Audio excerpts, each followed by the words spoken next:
नमस्कार दोस्तों, स्वागत है आप सभी का हिंदी सरोज के इस यूट्यूब चैनल पर। और मैं डॉक्टर सुमित गौतम आप सभी का हार्दिक अभिनंदन करता हूं और ये आशा करता हूं कि आप लोग स्वस्थ होगे, मस्त होगे और आपकी तैयारी एकदम पुख्ता और मजबूत चल रही होगी। दोस्तों, ये हमारी यूजीसी नेट जेआरएफ की क्लास है जिसमें हम यूनिट नंबर 7 इकाई 7 हिंदी कहानी पढ़ रहे हैं और इसमें 20 कहानियां ऑलरेडी हो चुकी हैं हमारी, जो कि प्लेलिस्ट में अपडेटेड हैं।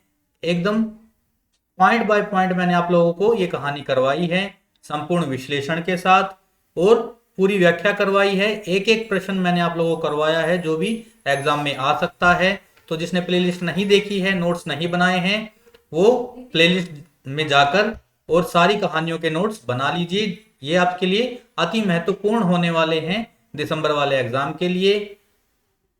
कोई छोटा क्वेश्चन भी उसमें से नहीं छूट पाएगा। इस प्रकार से मैंने कहानी वाली यूनिट आप लोगों को करवा दी है। और इसी प्रकार से यूनिट नंबर 2 हिंदी साहित्य का इतिहास की भी प्लेलिस्ट बनी हुई है, उसको भी जाके देखिए, उसमें से भी सारे नोट्स अपने बनाइए। जो भी डाउट है सब आप लोगों के उस प्लेलिस्ट में क्लियर हो जाएंगे, ऐसा मेरा मानना है। ये हमारी आज की 21वीं कहानी, अंतिम कहानी, परिंदे कहानी है। आज यूनिट नंबर 7 का शुभ समापन हो जाएगा। क्लास को पूरी देखिएगा क्योंकि इसमें से प्रश्न जरूर आता है और चैनल को सब्सक्राइब अवश्य कीजिएगा। आइए शुरू करते हैं आज की क्लास। परिंदे कहानी जो है वो निर्मल वर्मा जी ने लिखी थी, जो कि आधुनिक कहानीकार और पत्रकार के रूप में बहुत ही जाने माने चेहरे हैं। निर्मल वर्मा जी के बारे में थोड़ा सा देख लेते हैं।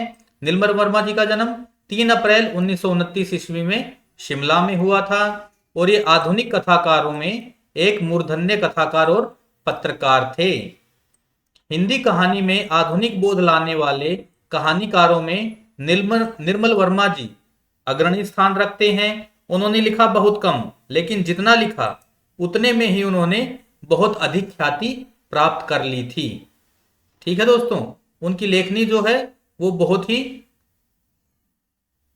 शुभ थी। जो भी लिखते थे वही उनका प्रसिद्ध हो जाता था, क्योंकि उनकी कहानियों की अभिव्यक्ति और शिल्प वो बहुत ही बेजोड़ था, इसीलिए। और ये पॉइंट जो है वो इंपॉर्टेंट हो जाता है निर्मल वर्मा जी के बारे में कि उनकी कहानियों में क्या सबसे बड़ी खासियत थी। तो उनकी सबसे बड़ी विशेषता उनकी कहानियों की अभिव्यक्ति और शिल्प था। ठीक है दोस्तों, ये इंपॉर्टेंट है इनके बारे में। कहानी संग्रह देख लेते हैं इनके कहानी संग्रह इंपॉर्टेंट हो सकते हैं, पूछे जाते हैं एग्जाम में। परिंदे कहानी संग्रह ये 1958 ना करके इसको 1960 कीजिएगा। 1960 में ये प्रकाशित हुआ है। तो परिंदे कहानी संग्रह 1960 में। जलती झाड़ी 1965 में। अगर पूछा जाए निर्मल वर्मा का पहला कहानी संग्रह तो वो परिंदे ही है। परिंदे कहानी भी है और कहानी संग्रह भी है। ये कहानी संग्रह जो है ये 1960 का है। परिंदे कहानी 1957 में लिखी गई थी और 1957 में ही प्रथम प्रकाशन इसका हुआ था हंस पत्रिका में। हंस पत्रिका में अमृत राय जी ने इसको प्रकाशित करवा दिया था 1957 में ही। और पुस्तकाकार रूप में ये संकलित की गई परिंदे कहानी संग्रह में 1960 में। ठीक है दोस्तों, इसका रचना काल 1957 है। हंस पत्रिका में ये प्रकाशित हुई थी सबसे पहले, अमृत राय जी ने प्रकाशित करवाई थी और 1960 में ये कहानी संग्रह में संकलित की गई थी। ये इंपॉर्टेंट है इस कहानी के बारे में। अन्य कहानी संग्रह कौन कौन से हैं देख लेते हैं। पिछली गर्मियों में 1968 में है। बीच बहस में 1973 में। कव्य और काला पानी 1983 में। सुखा और अन्य कहानियां 1995 में। परिंदे कहानी संग्रह भी है और कहानी भी है। 1957 में इसकी रचना की गई थी और 1957 में ही अमृत राय जी ने हंस पत्रिका में इसको प्रकाशित भी कर दिया था और 1960 में परिंदे कहानी संग्रह में ये प्रकाशित हुई। नामवर सिंह जी क्या कहते हैं। नामवर सिंह जी परिंदे कहानी को हिंदी कहानी की पहली नई कहानी कहते हैं। ठीक है दोस्तों, नामवर सिंह जी ने परिंदे कहानी को हिंदी की पहली नई कहानी माना है।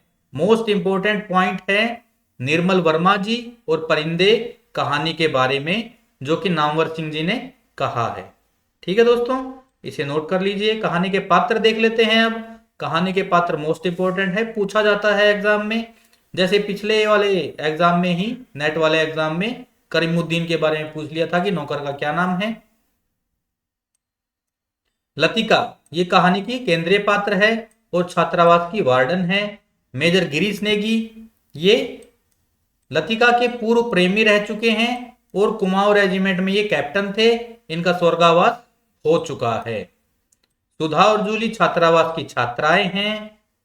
करीमुद्दीन हॉस्टल का नौकर है और वो बहुत आलसी किस्म का इंसान है।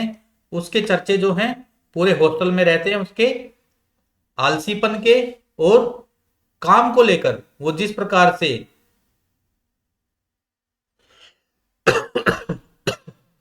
गोल मटोल करता है, कामों को ज्यादा सीरियसली नहीं लेता, उसको जो काम बताए जाते हैं, इसलिए वो बहुत ज्यादा चर्चा में रहता है।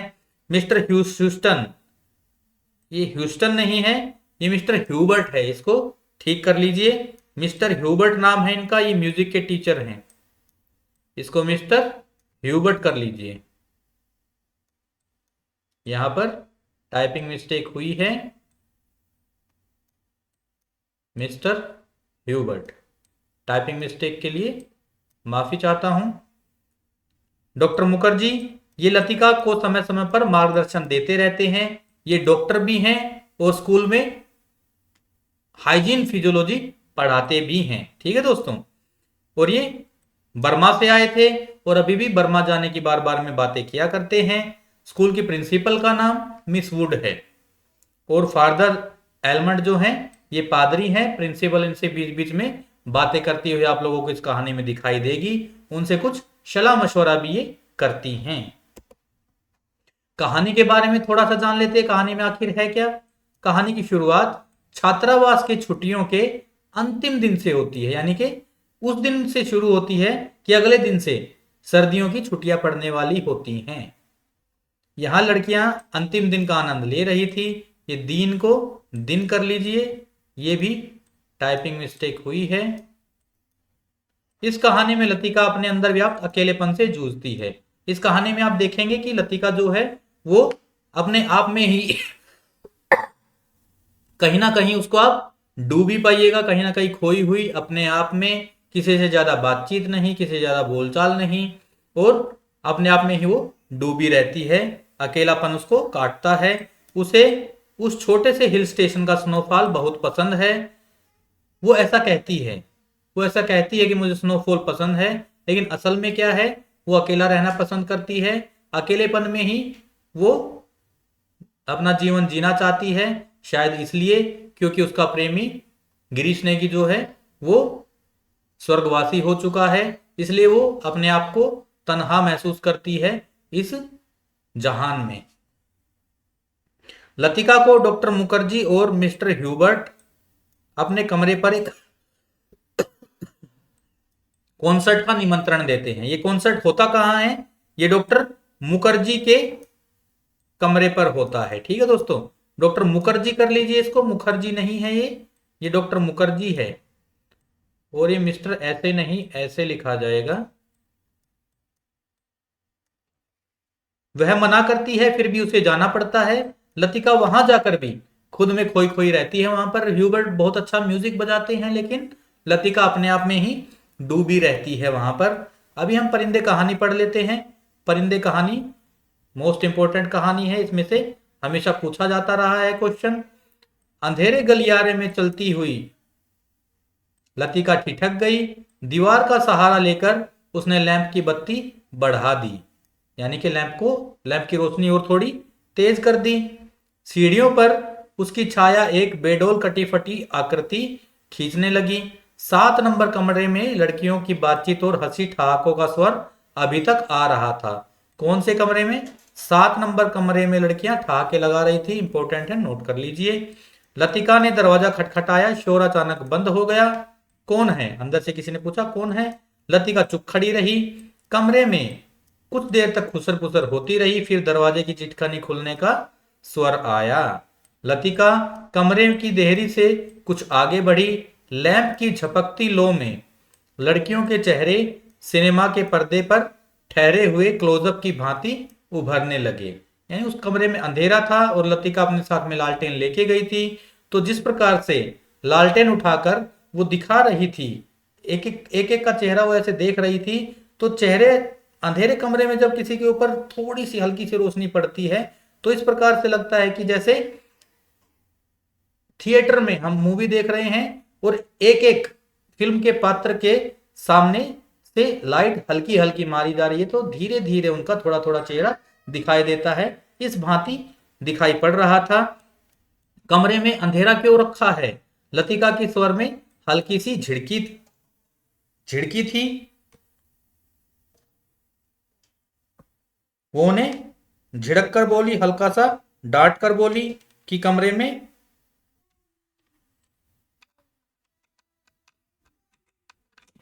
अंधेरा क्यों कर रखा है। ठीक है दोस्तों, ये पूछा जा सकता है कि लड़कियां किसके कमरे में थी, किसके कमरे में वो लोग बातचीत कर रही थी।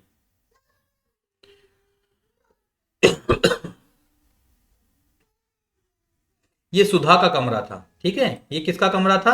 सुधा का कमरा था। वो भी छात्रावास की एक छात्रा है, इसलिए उसे ही उत्तर देना पड़ा क्या कि लैंप का तेल खत्म हो गया था मैडम, इसलिए हम अंधेरे में बैठी हैं। हॉस्टल में शायद वह सबसे अधिक लोकप्रिय थी, क्योंकि सदा छुट्टी के समय या रात को डिनर के बाद आसपास के कमरों में रहने वाली लड़कियों का जमघट उसी के कमरे में लग जाता था। देर तक गपशप हंसी मजाक चलता रहा। तेल के लिए करीमुद्दीन को क्यों नहीं कहा? कितनी बार कहा मैडम, लेकिन उसे याद रहे तब तो। कमरे में हंसी की फुहार एक कोने से दूसरे कोने में फैल गई। लतिका के कमरे में आने से अनुशासन की जो घुटन घिर आई थी वह अचानक बह गई। जिस प्रकार से ये बातचीत होने लगी, सुधा ने बातचीत की जैसे, तो वो थोड़ा सा, लड़कियां जो डर रही थी वो थोड़ा सा खुल गई।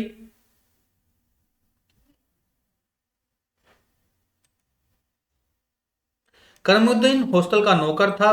उसके आलस और काम में टाल मटोल करने के किस्से हॉस्टल की लड़कियों में पीढ़ी दर पीढ़ी चले आते थे। लतिका को हठात कुछ स्मरण हो आया।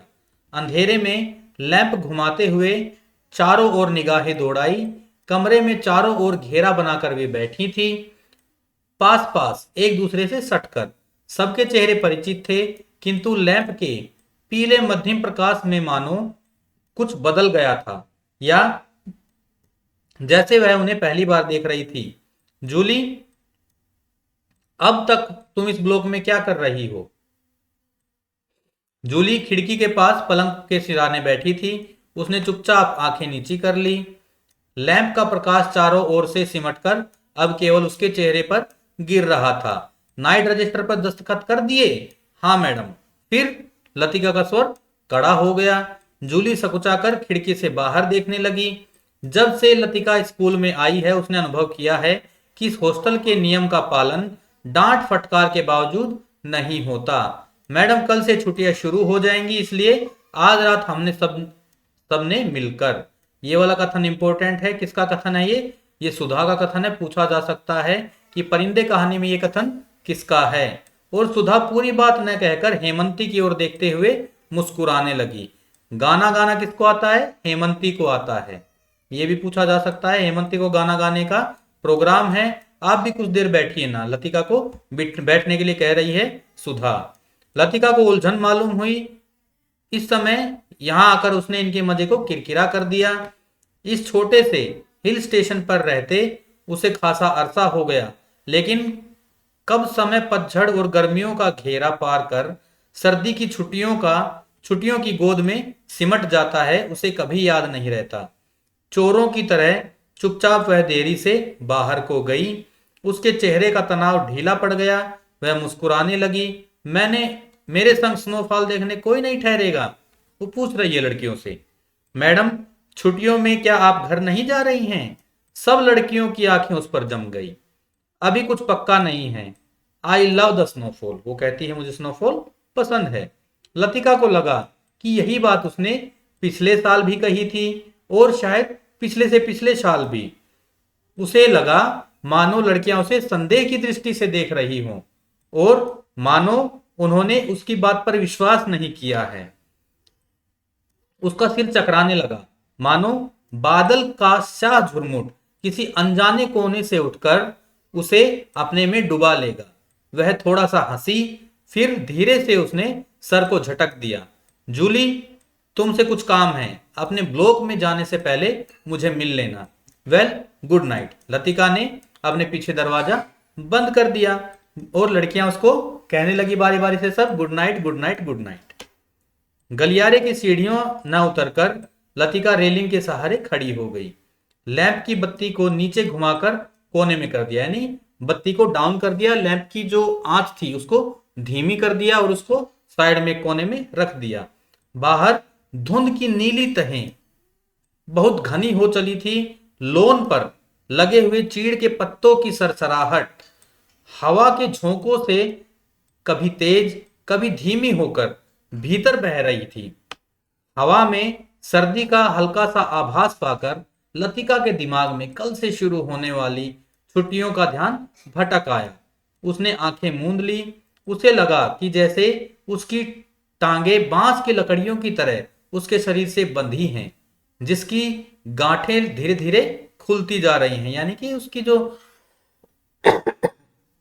पैर थे उनमें अब ऐसा उसे महसूस हो रहा था कि जैसे जान न हो, उससे आगे चला नहीं जा रहा था।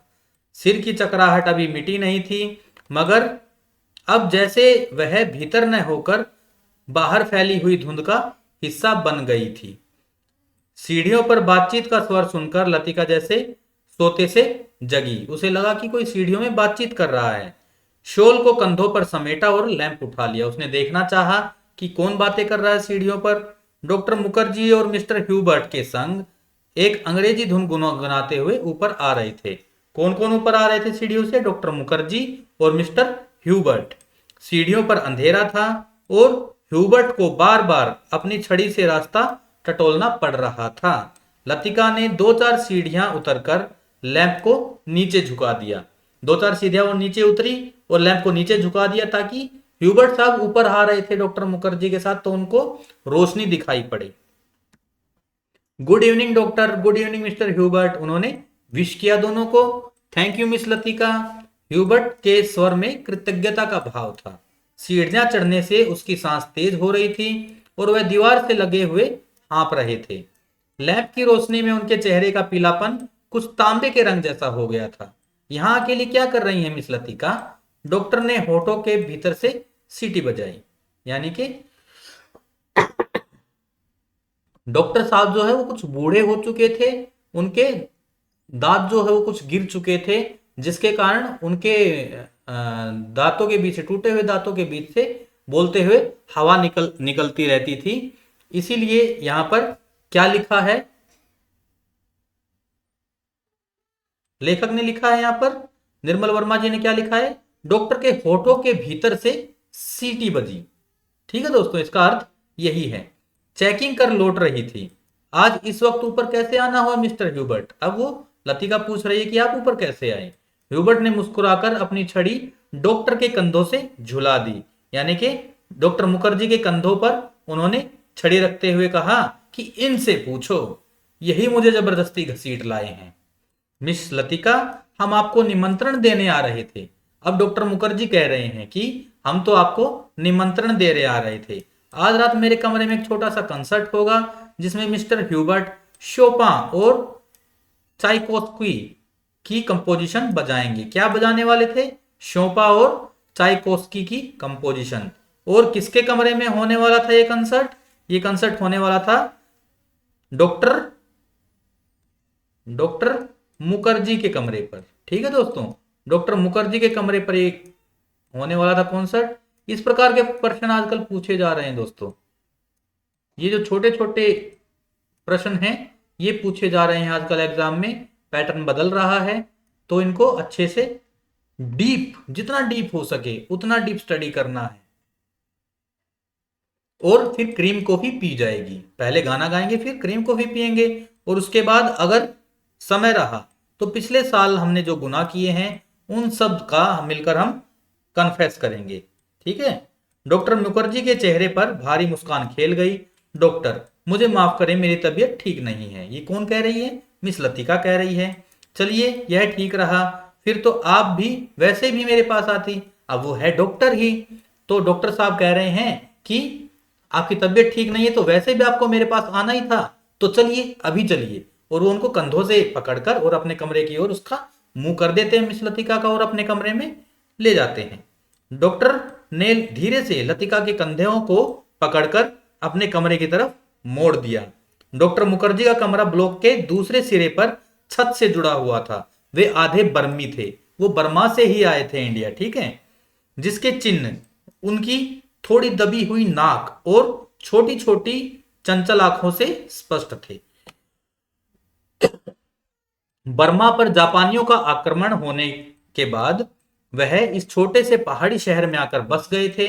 वो प्राइवेट प्रैक्टिस भी करते थे। इसके अलावा कॉन्वेंट स्कूल में हाइजीन फिजियोलॉजी पढ़ाते थे। क्या पढ़ाते थे वो? हाइजीन फिजियोलॉजी पढ़ाते थे। नोट कर लीजिए, इंपॉर्टेंट है। और इसलिए उनको स्कूल के हॉस्टल में कमरा भी रहने को दे दिया गया था। कुछ लोगों का कहना था कि बर्मा से आते हुए रास्ते में उनकी पत्नी की मृत्यु हो गई, लेकिन इस संबंध में निश्चित रूप से कुछ नहीं कहा जा सकता, क्योंकि डॉक्टर स्वयं भी कभी भी अपनी पत्नी की चर्चा नहीं करते हैं। क्यों नहीं करते हैं? बातों के दौरान डॉक्टर अक्सर कहा करते हैं, मरने से पहले एक बार मैं बर्मा जरूर जाऊंगा। और तब एक क्षण के लिए उनकी आंखों में एक नमी सी छा जाती है, यानी कि उन्हें उनकी पत्नी याद आ जाती है, अपनी जन्मभूमि याद आ जाती है, जिसके कारण उनकी आंखों में नमी आ जाती है। लतिका चाहने पर भी उनसे कुछ नहीं पूछ पाती। उसे लगता है कि डॉक्टर नहीं चाहते कि उनके अतीत के संबंध में उनसे कोई कुछ पूछे या सहानुभूति दिखलाए। दूसरे ही क्षण अपनी गंभीरता को दूर ठेलते हुए वे हंस पड़े, एक सूखी बुझी हुई हंसी, अर्थात वो जबरदस्ती हंस रहे थे। होम सिकनेस ही एक ऐसी बीमारी है जिसका इलाज किसी डॉक्टर के पास नहीं है। छत पर मेज कुर्सियां डाल दी गई और भीतर कमरे में परकोलेटर में कॉफी का पानी चढ़ा दिया गया। किसमें कॉफी बनाई जा रही थी दोस्तों? परकोलेटर। सुना है अगले 2-3 वर्ष में यहां पर बिजली का इंतजाम हो जाएगा, डॉक्टर ने स्पिरिट लैंप जलाते हुए कहा। यह बात तो पिछले 10 सालों से सुनने में आ रही है। अंग्रेजों ने भी कोई लंबी चौड़ी स्कीम बनाई थी, पता नहीं उसका क्या हुआ, ह्यूबर्ट ने कहा। वह आराम कुर्सी पर लेटा हुआ बाहर लॉन की ओर देख रहा था। लतिका कमरे से 2 मोमबत्तियां ले आई, मेज के दोनों सिरों पर टिकाकर उन्हें जला दिया। छत का अंधेरा मोमबत्ती की फीकी रोशनी के इर्द गिर्द सिमटने लगा। एक घनी नीरवता चारों ओर घिरने लगी। हवा में चीड़ के वृक्षों की साएं साएं दूर दूर तक फैली पहाड़ियों और घाटियों में सीटियों की गूंज सी छोड़ती जा रही थी। इस बार शायद बर्फ जल्दी गिरेगी। अभी से हवा में एक सर्द खुश्की सी महसूस होने लगी है। डॉक्टर का सिगार अंधेरे में लाल बिंदी सा चमक रहा था। पता नहीं मिस वुड को स्पेशल सर्विस का गोरख धंधा क्यों पसंद आता है। छुट्टियों में घर जाने से पहले क्या यह जरूरी है कि लड़कियां फादर एलमंड का सम्मान सुने? ह्यूबर्ट ने कहा। डॉक्टर को फादर एलमंड एक आंख नहीं सुहाते। किसको नहीं सुहाते? डॉक्टर मुखर्जी को। नोट कर लीजिए। लतिका कुर्सी पर आगे झुककर प्यालों में कॉफी उड़ेलने लगी। हर साल स्कूल बंद होने के दिन यही 2 प्रोग्राम होते हैं, चैपल में स्पेशल सर्विस और उसके बाद दिन में पिकनिक। लतिका को पहला साल याद आया जब डॉक्टर के संग पिकनिक के बाद वह क्लब गई थी। डॉक्टर बार में बैठे थे। बार में कुमाऊं रेजिमेंट के अफसरों से भरा हुआ था। कुछ देर तक बिलियार्ड का खेल खेलने के बाद जब वह वापस बार की ओर आ रहे थे तब उसने दाईं ओर क्लब की लाइब्रेरी में देखा, मगर उसी समय डॉक्टर मुखर्जी पीछे से आ गए थे। मिस लतिका, यह मेजर गिरीश नेगी है। बिलियार्ड रूम से आते हुए हंसी ठहाकों के बीच वह नाम दब सा गया था। वह किसी किताब के बीच में उंगली रखकर लाइब्रेरी की खिड़की से बाहर देख रहा था। हेलो डॉक्टर, वह पीछे मुड़ा। तब उस क्षण न जाने क्यों लतिका का हाथ कांप गया और कॉफी की कुछ गर्म बूंदें उसकी साड़ी पर छलक आई। अंधेरे में किसी ने नहीं देखा कि लतिका के चेहरे पर एक उनींदा रीतापन घिर आया है। हवा के झोंके से मोमबत्तियों की लो फड़कने लगी। छत से भी ऊंची काठ गोदाम जाने वाली सड़क पर यूपी रोडवेज की आखिरी बस डाक लेकर जा रही थी। बस की हेडलाइट्स में आसपास फैली हुई झाड़ियों की छायाएं घर की दीवार पर सरकती हुई गायब होने लगी। मिस लतिका, आप इस साल भी छुट्टियों में यहीं रहेंगी? डॉक्टर ने पूछा। डॉक्टर का सवाल हवा में टंगा रहा, अर्थात उसने कोई जवाब नहीं दिया। उसी क्षण पियानो पर शोपा का नॉकटर्न ह्यूबर्ट की उंगलियों पर फिसलता हुआ धीरे धीरे छत के अंधेरे में घुलने लगा, मानो जल पर कोमल स्वप्निल उर्मियां भंवरों का झिलमिलाता जाल बुनती हुई दूर दूर किनारों तक फैलती जा रही हों। लतिका को लगा कि जैसे कहीं बहुत दूर बर्फ की चोटियों से परिंदों के झुंड नीचे अनजान देशों की ओर उड़े जा रहे हैं। इन दिनों अक्सर उसने अपने कमरे की खिड़की से उन्हें देखा है। धागे में बंधे चमकीले लट्टुओं की तरह वे एक लंबी टेढ़ी मेढ़ी कतार में उड़े जाते हैं, पहाड़ों की सुनसान नीरवता से परे, उन विचित्र शहरों की ओर जहां शायद वह कभी नहीं जाएगी। लतिका आर्म चेयर पर ऊँघने लगी। डॉक्टर मुखर्जी का सिगार अंधेरे में चुपचाप जल रहा था। डॉक्टर को आश्चर्य हुआ कि लतिका न जाने क्या सोच रही है, और लतिका सोच रही थी क्या वह बूढ़ी होती जा रही है। उसके सामने स्कूल की प्रिंसिपल मिस वुड का चेहरा घूम आया। पोपला मुंह, आंखों के नीचे झूलती हुई मांस की थैलियां, जरा जरा सी बात पर चिढ़ जाना, कर्कश आवाज में चीखना, सब उसे ओल्ड मेड कहकर पुकारते हैं। ओल्ड मेड कहकर किसको पुकारा जाता है?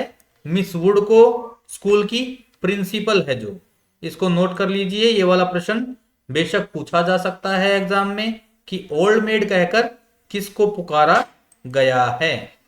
कुछ वर्षों बाद वह भी हूबहू वैसी बन जाएगी। लतिका के समूचे शरीर में झुरझुरी सी दौड़ गई, मानो अनजाने में उसने किसी गलीज वस्तु को छू लिया हो। उसे याद आया कुछ महीने पहले अचानक ह्यूबर्ट का प्रेम पत्र मिला था। भावुक याचना से भरा हुआ पत्र, जिसमें उसने न जाने क्या कुछ लिखा था जो कभी उसकी समझ में नहीं आया।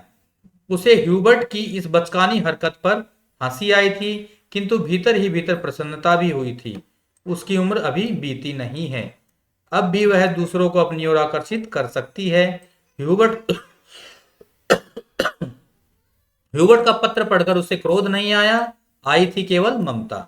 वह चाहती तो उसकी गलतफहमी को दूर करने में देर न लगाती, किंतु कोई शक्ति उसे रोके रहती है। उसके कारण अपने पर विश्वास रहता है। अपने सुख का भ्रम मानो ह्यूबर्ट की गलतफहमी से जुड़ा है। ह्यूबर्ट ही क्यों, वह क्या किसी को चाह सकेगी उस अनुभूति के संग जो अब नहीं रही, जो छाया सी उस पर मंडराती रहती है, न स्वयं मिटती है न उसे मुक्ति दे पाती है। उसे लगा जैसे बादलों का झुरमुट फिर उसके मस्तिष्क पर धीरे धीरे छाने लगा है। उसकी टांगे फिर निर्जीव शिथिल सी हो गई। वह झटके से उठ खड़ी हुई। डॉक्टर, माफ करना, मुझे बहुत थकान सी लग रही है। बिना वाक्य पूरा किए ही वह चली गई। कुछ देर तक टेरेस पर निस्तब्धता छाई रही। मोमबत्तियां बुझने लगी। डॉक्टर मुखर्जी ने सिगार का नया कश लिया। सब लड़कियां एक जैसी होती हैं, बेवकूफ और सेंटिमेंटल।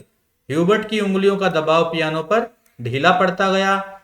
अंतिम सुरों की झिझकी सी गूंज कुछ क्षणों तक हवा में तिरती रही। ये वाला जो कथन है, ये वाला इंपॉर्टेंट लगा लीजिए, इसको नोट कर लीजिए। सब लड़कियां एक जैसी होती हैं, बेवकूफ और सेंटिमेंटल। ये कथन किसका है दोस्तों? ये कथन डॉक्टर मुखर्जी का है। इस कहानी से कथन अवश्य पूछा जा सकता है क्योंकि बहुत इंपॉर्टेंट इसमें कथन आए हैं। इसलिए जितने कथन मैं आप लोगों को इंपॉर्टेंट बता रहा हूं उनको नोट करते हुए चलिए साथ साथ में। आगे देखते हैं। डॉक्टर, आपको मालूम है मिस लतिका का व्यवहार पिछले कुछ अरसे से अजीब सा लगता है। ह्यूबर्ट के स्वर में लापरवाही का भी भाव था। वह नहीं चाहता था कि डॉक्टर को लतिका के प्रति उसकी भावना को आभास मात्र भी मिल सके। जिस कोमल अनुभूति को वह इतने समय से संजोता आया है, डॉक्टर उसे हंसी के एक ठहाके में उपहासास्पद बना देगा। क्या तुम नियति में विश्वास करते हो ह्यूबर्ट? डॉक्टर ने कहा। डॉक्टर दम रोके प्रतीक्षा करता रहा। वह जानता था कि कोई भी बात कहने से पहले डॉक्टर को फिलासोफाइज फिलासोफाइज करने की आदत थी। डॉक्टर टेरेस के जंगले से सटकर खड़ा हो गया। फीकी सी चांदनी में चीड़ के पेड़ों की छायाएं लॉन पर गिर रही थी। कभी कभी कोई जुगनू अंधेरे में हरा प्रकाश छिड़कता हवा में गायब हो जाता था। मैं कभी कभी सोचता हूं, इंसान जिंदा किस लिए रहता है? क्या उसे कोई और बेहतर काम करने को नहीं मिला? हजारों मील अपने मुल्क से दूर मैं यहाँ पड़ा हूं। यहाँ कौन मुझे जानता है? यहीं शायद मर भी जाऊं। ह्यूबर्ट, क्या तुमने कभी ऐसा महसूस किया है कि एक अजनबी की हैसियत से पराई जमीन पर मर जाना काफी खौफनाक बात है? तो इसकी जो पहली लाइन है ये मोस्ट इंपॉर्टेंट है। ये पूछा जा सकता है किसका कथन है? ये डॉक्टर मुखर्जी का कथन है। ह्यूबर्ट विस्मित सा डॉक्टर को देखने लगा। उसने पहली बार डॉक्टर मुखर्जी के इस पहलू को देखा था। अपने संबंध में वह अक्सर चुप रहते थे, कोई पीछे नहीं है। यह बात मुझ में एक अजीब किस्म की बेफिक्री पैदा कर देती है। लेकिन कुछ लोगों की मौत अंत तक पहेली बनी रहती है। शायद वे जिंदगी में कुछ उम्मीद लगाते थे। उसे ट्रेजिक भी नहीं कहा जा सकता क्योंकि आखिरी दम तक उन्हें मरने का एहसास नहीं होता। डॉक्टर, आप किसका जिक्र कर रहे हैं? ह्यूबर्ट ने परेशान होकर पूछा। डॉक्टर कुछ देर तक चुपचाप सिगार पीता रहा। फिर मुड़कर वह मोमबत्तियों की बुझती हुई लो को देखने लगा। तुम्हें मालूम है, किसी समय लतिका बिला नागा क्लब जाया करती थी। कौन सा? बिला नागा क्लब। नोट कर लीजिए, इंपॉर्टेंट है ये। गिरीश नेगी से उसका परिचय वहीं हुआ था। कश्मीर जाने से पहले एक रात पहले उसने मुझे सब कुछ बता दिया था। वह अब तक लतिका से उस मुलाकात के बारे में कुछ नहीं कह सका हूं, किंतु उस रात कौन जानता था कि वह वापस नहीं लौटेगा। और अब क्या फर्क पड़ता है? Let the dead die. ये वाला लेट द डेड डाई, ये वाला जो है ये डॉक्टर मुखर्जी का कथन है। डॉक्टर की सूखी सर्द हंसी में खोखली सी शून्यता भरी थी। कौन गिरीश नेगी? कुमाऊं रेजिमेंट का कैप्टन था। डॉक्टर, क्या लतिका? ह्यूबर्ट से आगे कुछ नहीं कहा गया। उसे याद आया वह पत्र जो उसने लतिका को भेजा था, कितना अर्थहीन और उपहासास्पद, जैसे उसका एक एक शब्द उसके दिल को कचोट रहा हो। उसने धीरे से पियानो पर सिर टिका लिया। लतिका ने क्यों नहीं बताया? क्या वह इसके योग्य भी नहीं था? लतिका, वह तो बच्ची है पागल। मरने वाले के संग खुद थोड़े ही मरा जाता है। कुछ देर चुप रहकर डॉक्टर ने अपने प्रश्न को फिर दोहराया। लेकिन ह्यूबर्ट, क्या तुम नियति पर विश्वास करते हो? हवा में हल्के झोंके से मोमबत्तियां एक बार प्रज्वलित होकर बुझ गई। टेरेस पर ह्यूबर्ट और डॉक्टर अंधेरे में एक दूसरे का चेहरा नहीं देख पा रहे थे, फिर भी वे एक दूसरे की ओर देख रहे थे। कॉन्वेंट स्कूल से कुछ दूर मैदानों में बहते पहाड़ी नाले का स्वर आ रहा था। अब बहुत देर बाद कुमाऊं रेजिमेंट सेंटर का बिगुल सुनाई दिया तो ह्यूबर्ट हड़बड़ा कर खड़ा हो गया। अच्छा, चलता हूं। Good night doctor. Good night Hubert, मुझे माफ करना, मैं सिगार खत्म करके उठूंगा। सुबह बदली छाई थी। लतिका के खिड़की खोलते ही धुंध का गुब्बारा सा भीतर घुस आया, जैसे रात भर दीवार के सहारे सर्दी में ठिठुरता वह भीतर आने की प्रतीक्षा कर रहा हो। स्कूल से ऊपर चैपल जाने वाली सड़क बादलों में छिप गई थी। केवल चैपल का क्रॉस धुंध के पर्दे पर एक दूसरे को काटती हुई पेंसिल की रेखाओं सा दिखाई दे जाता था। लतिका ने खिड़की से आंखें हटाई तो देखा कि करीमुद्दीन चाय की ट्रे लिए खड़ा है। करीमुद्दीन मिलिट्री में अर्दली रह चुका है, इसलिए ट्रे मेज पर रखकर अटेंशन की मुद्रा में खड़ा हो गया। लतिका झटके से उठ बैठी। सुबह से आलस करके कितनी बार जागकर वह सो चुकी है। अपनी खिसियाहट मिटाने के लिए लतिका ने कहा, बड़ी सर्दी है आज, बिस्तर छोड़ने को जी नहीं चाहता। अजी मेम साहब, अभी क्या सर्दी आई है, बड़े दिनों में देखना कैसे दांत कटकटाते हैं। और करीमुद्दीन अपने हाथों को बगलों में डाले हुए इस तरह सिकुड़ गया जैसे उन दिनों की कल्पना मात्र से उसे जाड़ा लगना शुरू हो गया हो। गंजे सिर पर दोनों तरफ के उसके बाल खिजाब लगाने से कत्थई भूरे रंग के हो गए थे। बात चाहे किसी विषय पर हो रही हो, वह हमेशा खींच तान कर उसे ऐसे क्षेत्र में घसीट लाता है जहां वह बेझिझक अपने विचारों को प्रकट कर सके। एक दफा यहां तो लगातार इतनी बर्फ गिरी थी कि भुआली से लेकर डाक बंगले तक सारी सड़कें जाम हो गई थी। इतनी बर्फ थी मेम साहब कि पेड़ों की टहनियां तक सिकुड़कर तने से लिपट गई थी, बिल्कुल ऐसे। और करीमुद्दीन नीचे झुककर मुर्गा सा बन गया। कब की बात है? लतिका ने पूछा।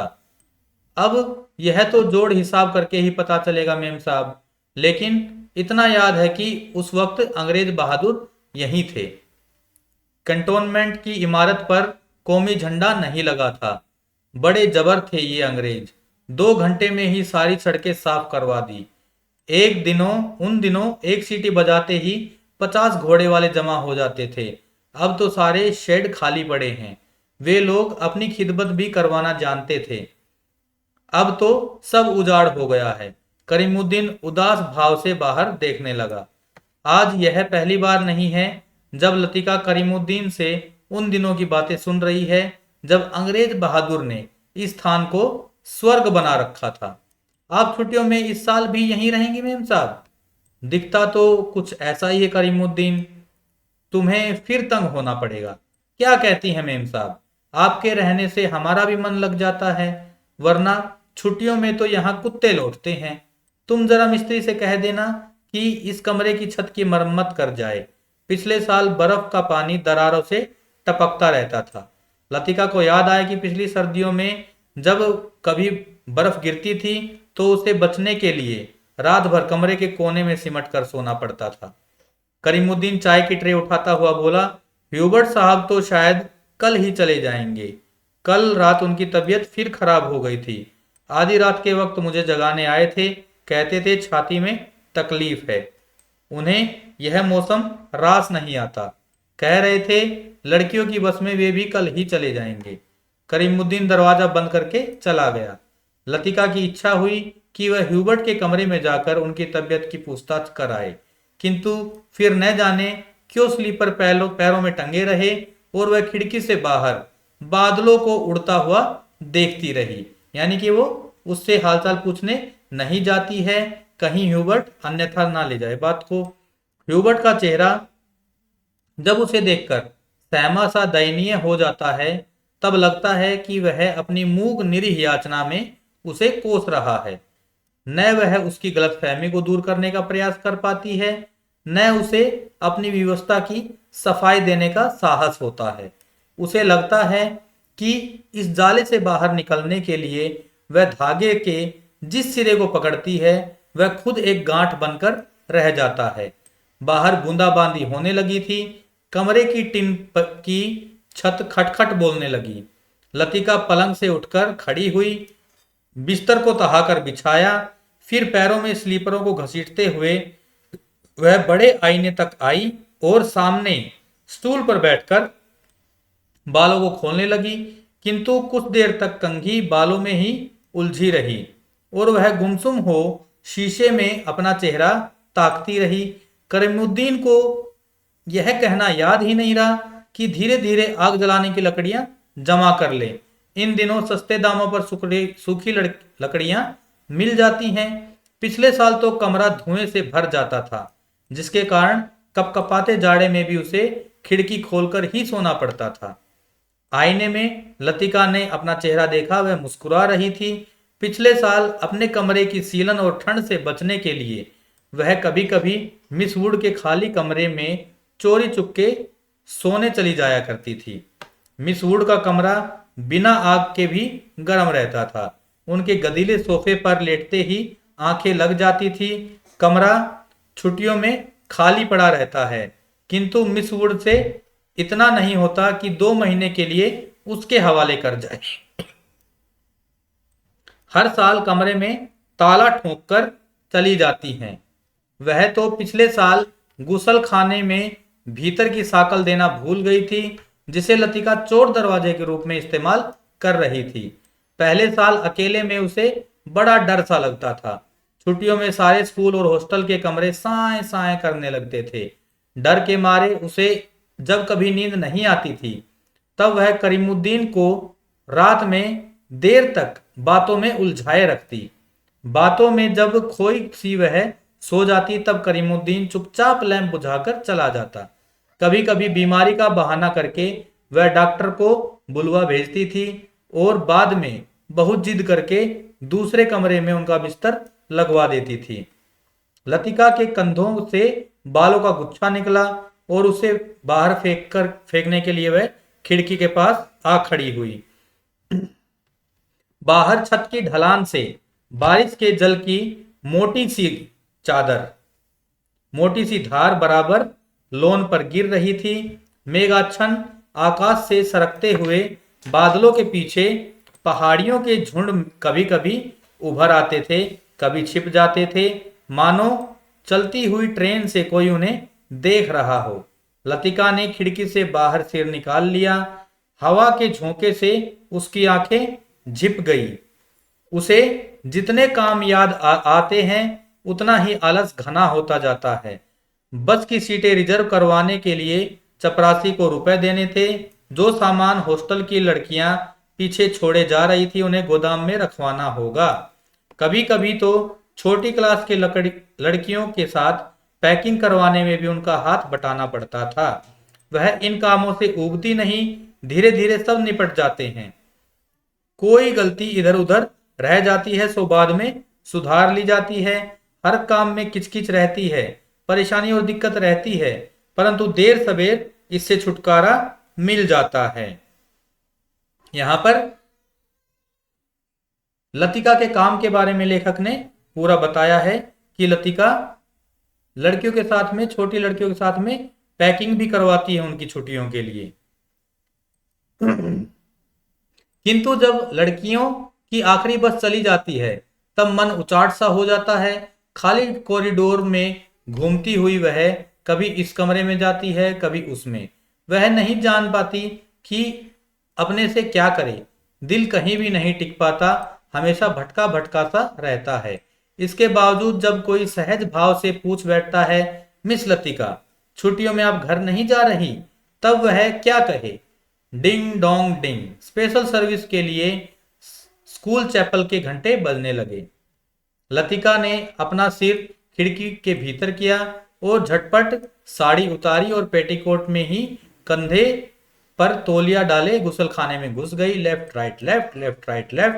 कंटोनमेंट में चलने वाली पक्की सड़क पर 4-4 की पंक्ति में कुमाऊं रेजिमेंट के सिपाहियों की एक टुकड़ी मार्च कर रही थी। फौजी बूटों की भारी खुरदरी आवाजें स्कूल चैपल की दीवारों से टकराकर भीतर प्रेयर हॉल में गूंज रही थी। ब्लेस्ड और द मीक, क्या गाना गा रही थी? कौन सी धुन बज रही थी? ब्लेसेड और द मीक। फादर एलमेंट एक एक शब्द चबाते हुए खखारते स्वर में सरमन ऑफ द माउंट पढ़ रहे थे। कौन सी पुस्तक पढ़ रहे थे? Sermon of the Mount. ये दोनों इंपॉर्टेंट है। ईसा मसीह की मूर्ति के नीचे कैंडल ब्रियम के दोनों मोमबत्तियां जल रही थी, जिनका प्रकाश आगे बेंचों पर बैठी हुई लड़कियों पर पड़ रहा था। पिछली लाइनों की बेंचें अंधेरे में डूबी हुई थी, जहां लड़कियां प्रार्थना की मुद्रा में बैठी हुई सिर झुकाए एक दूसरे से खुसर पुसर कर रही थी। मिस वुड स्कूल सीजन के सफलतापूर्वक समाप्ति हो जाने पर विद्यार्थियों और स्टाफ सदस्यों को बधाई का भाषण दे चुकी थी और अब फादर के पीछे बैठी हुई अपने में ही कुछ बुड़बुड़ा रही थी, मानो धीरे धीरे फादर को प्रॉम्प्ट कर रही। आमीन। फादर एल्बर्ट ने बाइबल मेज पर रख दी और प्रेयर बुक उठा ली। हॉल की खामोशी क्षण भर के लिए टूट गई। लड़कियों ने खड़े होते हुए जानबूझकर बेंचों को पीछे धकेला। बेंचें फर्श पर रगड़ खाकर सीटी बजाती हुई पीछे खिसक गई। हॉल के कोने से हंसी फूट गई। मिस वुड का चेहरा तन गया, माथे की भ्रुकुटियां चढ़ गई। फिर अचानक निष्पदता छा गई। हॉल के उस घुटे हुए धुंधलके में फादर का तीखा फटा हुआ स्वर सुनाई देने लगा। Jesus said, I am the light of the world, he that followeth me shall not walk in darkness but shall have the light of life। Doctor Mukherjee ने ऊब और उकताहट से भरी जमाई ली। कब यह किस्सा खत्म होगा? उसने इतने ऊंचे स्वर में लतिका से पूछा कि वह सकुचाकर दूसरी ओर देखने लगी। स्पेशल सर्विस के समय डॉक्टर मुखर्जी के होठों पर व्यंग्यात्मक मुस्कान खेलती रहती और वह धीरे धीरे अपनी मूछों को खींचता रहता। फादर एल्मंड की वेशभूषा देखकर लतिका के दिल में गुदगुदी सी दौड़ गई। जब वह छोटी थी तो अक्सर यह सोचकर विस्मित हुआ करती थी कि क्या पादरी लोग सफेद चोगे के नीचे कुछ नहीं पहनते? अगर धोखे से वह ऊपर हो जाए तो लेफ्ट लेफ्ट लेफ्ट मार्च करते हुए फौजी बूट चैपल से दूर होते जा रहे थे। केवल उनकी गूंज हवा में शेष रह गई थी। Him number 117। फादर ने प्रार्थना बुक खोलते हुए कहा। क्या कहा? Him number 117। नोट कर लीजिए इसको भी। हॉल में प्रत्येक लड़की ने डेस्क पर रखी हुई हिम बुक खोल ली। पन्नों के उलटने की खड़खड़ाहट फिसलती हुई एक सिरे से दूसरे सिरे तक फैल गई। आगे की बेंच से उठकर ह्यूबर्ट पियानो के सामने स्टूल पर बैठ गया। संगीत शिक्षक होने के कारण हर साल स्पेशल सर्विस के अवसर पर उसे कोयर के संग पियानो बजाना पड़ता था। ह्यूबर्ट ने अपने रुमाल से नाक साफ की। अपनी घबराहट छिपाने के लिए ह्यूबर्ट हमेशा ऐसा ही किया करता था। कनखियों से हॉल की ओर देखते हुए अपने कांपते हाथों से हिम बुक खोली। Lead kindly light. पियानो के सुर दबे झिझकते से मिलने लगे। घने बालों से ढकी ह्यूबर्ट की लंबी पीली उंगलियां खुलने सिमटने लगी। कोयर में गाने वाली लड़कियों के स्वर एक दूसरे से गुथकर कोमल स्निग्ध लहरों में बिंद गए। लतिका को लगा उसका जोड़ा ढीला पड़ गया है, मानो गर्दन के नीचे झूल रहा है। मिस वुड की आंख बचा लतिका ने चुपचाप बालों में लगे क्लिप को कसकर खींच दिया। बड़ा झक्की आदमी है। सुबह मैंने ह्यूबर्ट को यहाँ आने से मना किया था, फिर भी चला आया, डॉक्टर ने कहा। यह कथन डॉक्टर मुखर्जी का है, नोट कर लीजिए। लतिका को करीमुद्दीन की बात याद हो आई। रात भर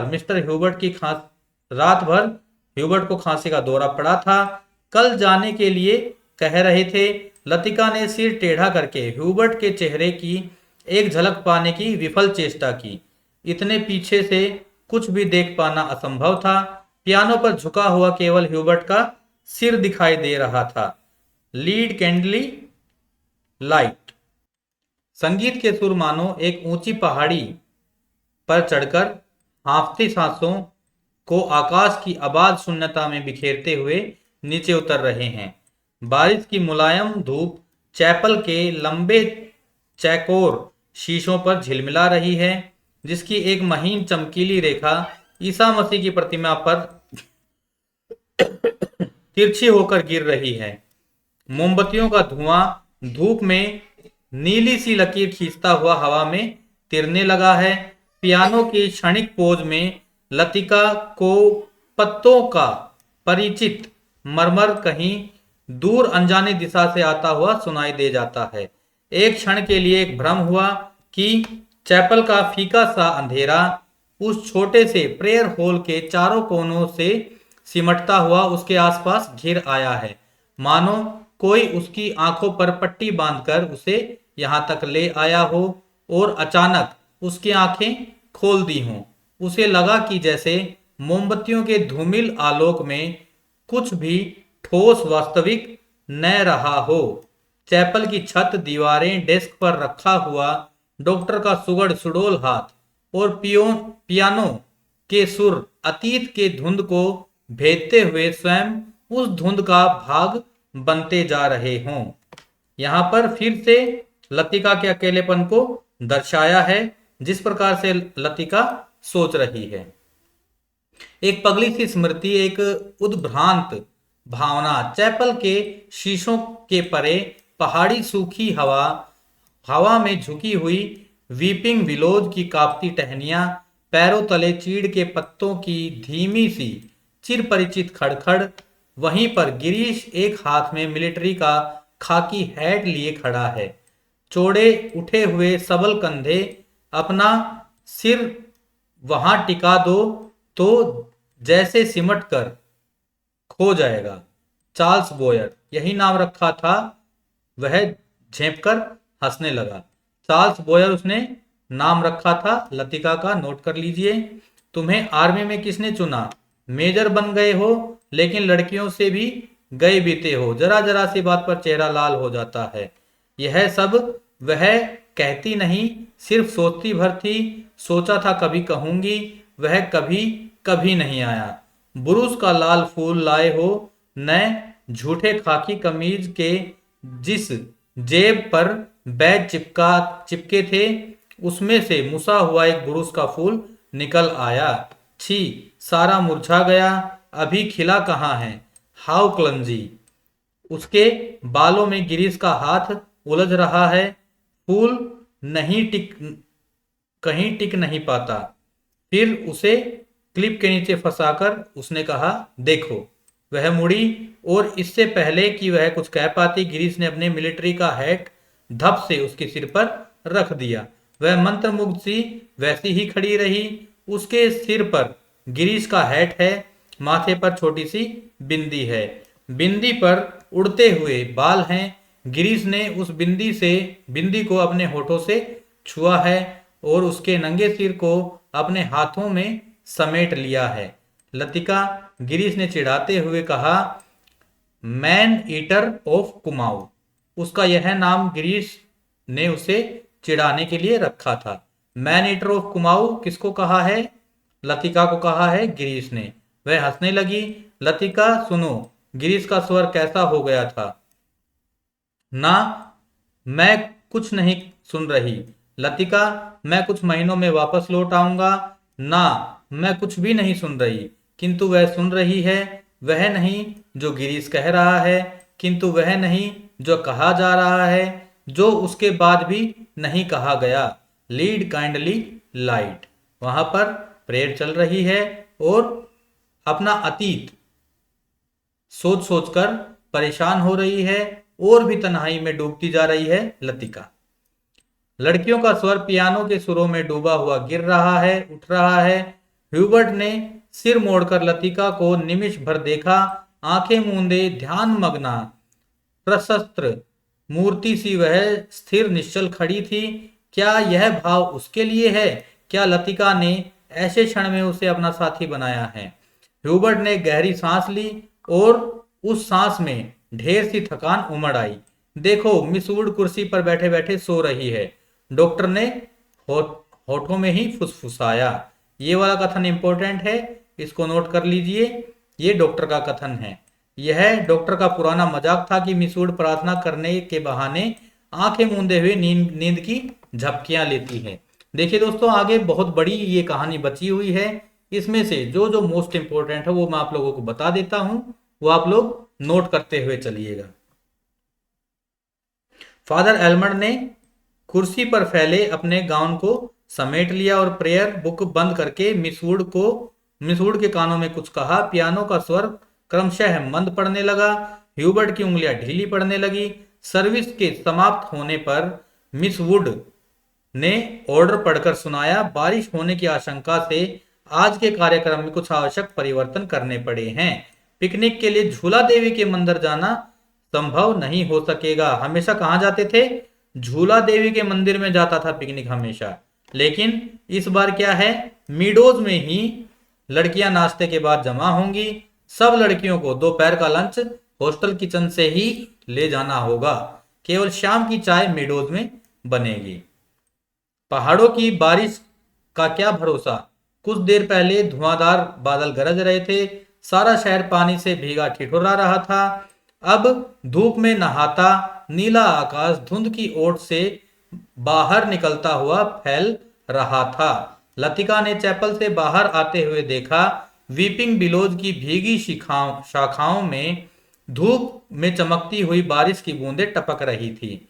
लड़कियां चैपल से बाहर निकलकर छोटे छोटे गुच्छे बनाकर कॉरिडोर में जमा हो गई थी। नाश्ते के लिए अभी पौन घंटा पड़ा था।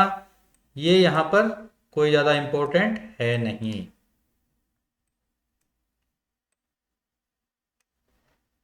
पिछले 2-3 सालों से मिस लतिका रह रही हैं यहाँ पर, ये तो कोई ज़्यादा इम्पोर्टेंट नहीं है। डॉक्टर मुखर्जी छुट्टियों में कहीं नहीं जाते। 2 महीने की छुट्टियां बर्मा जाना काफ़ी कठिन है फादर।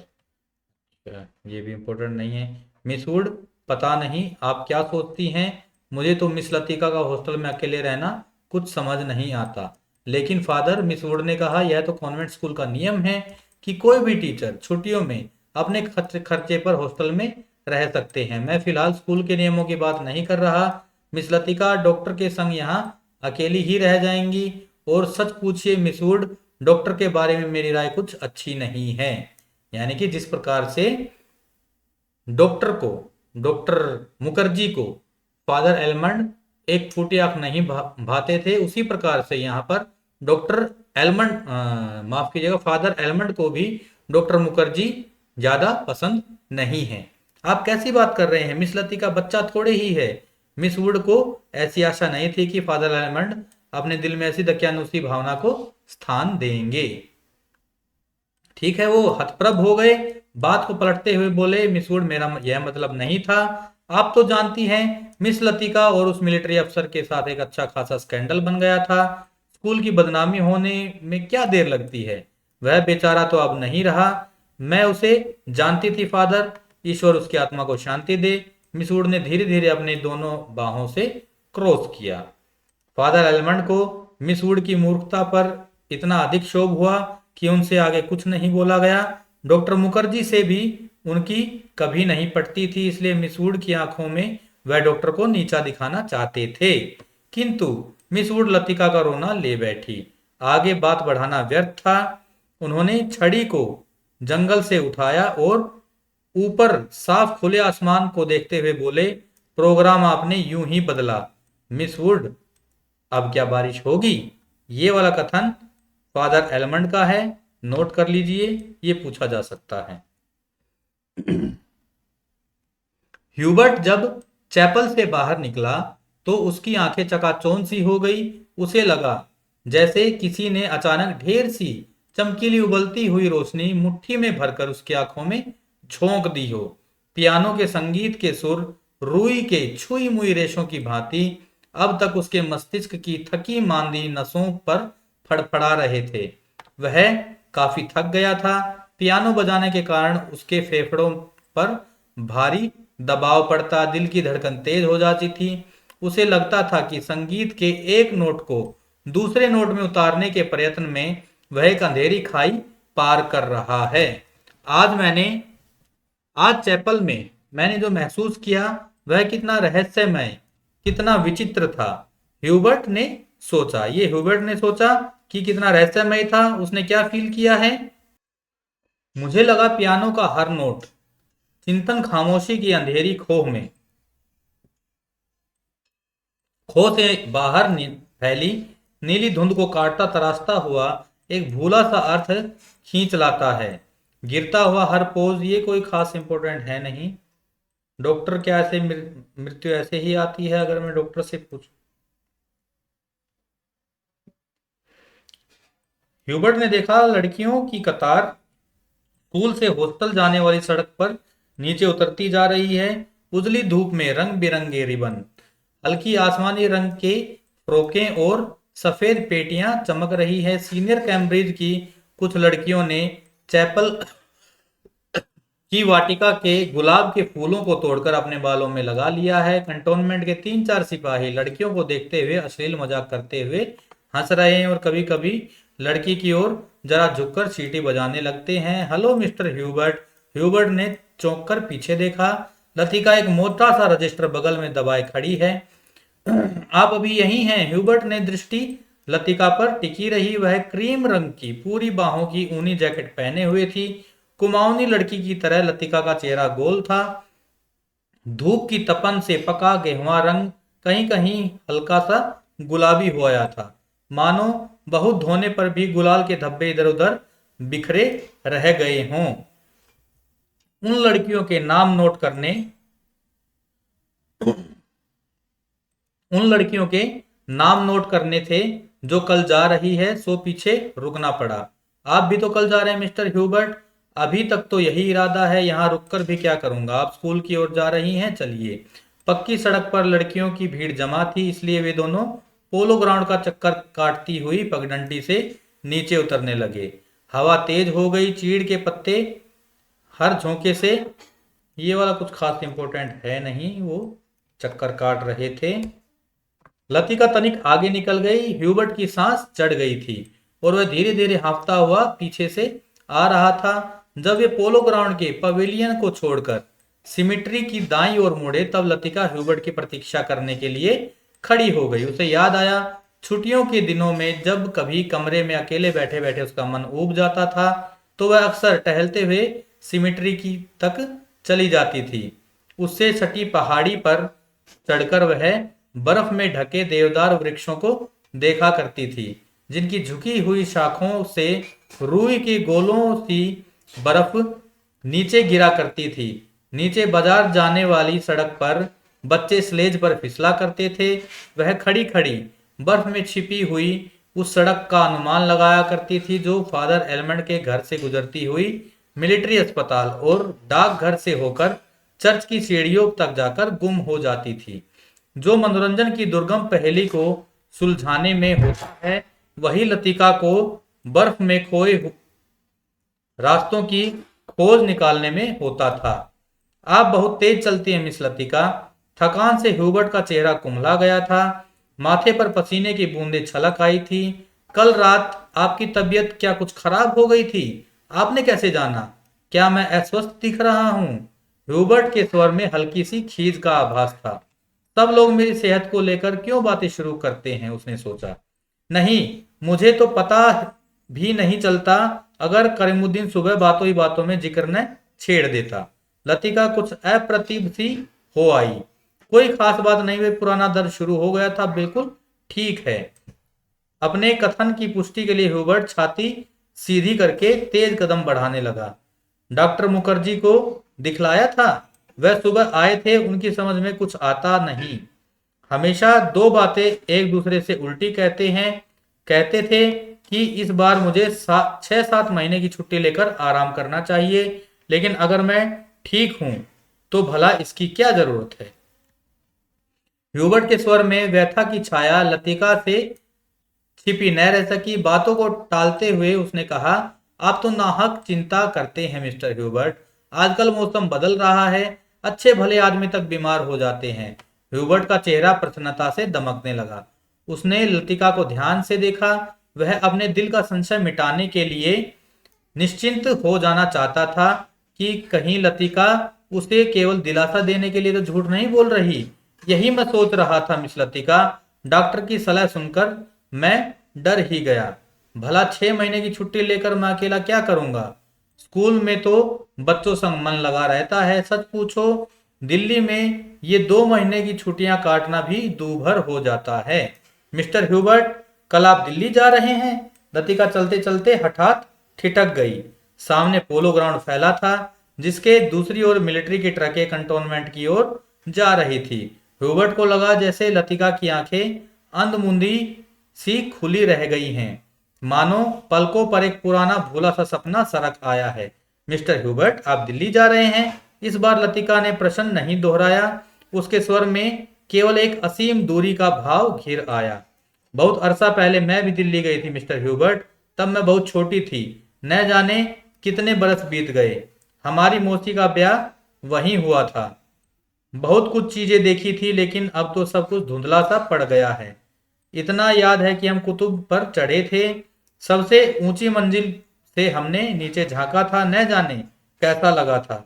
नीचे चलते हुए आदमी चाबी भरे हुए खिलौनों से लगते थे। हमने ऊपर उन पर मूंगफलियां फेंकी थी, लेकिन हम बहुत निराश हुए थे क्योंकि उनमें से किसी ने हमारी तरफ नहीं देखा। शायद माँ ने मुझे डांटा था और मैं सिर्फ नीचे झांकते हुए डर गई थी। सुना है अब तो दिल्ली इतना बदल गया है कि पहचाना नहीं जाता। वे दोनों फिर चलने लगे।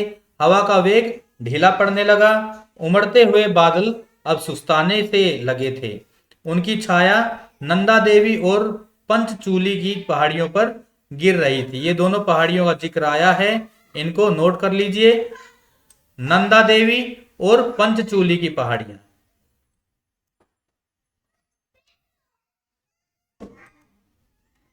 स्कूल के पास पहुंचते पहुंचते चीड़ के पेड़ पीछे छूट गए।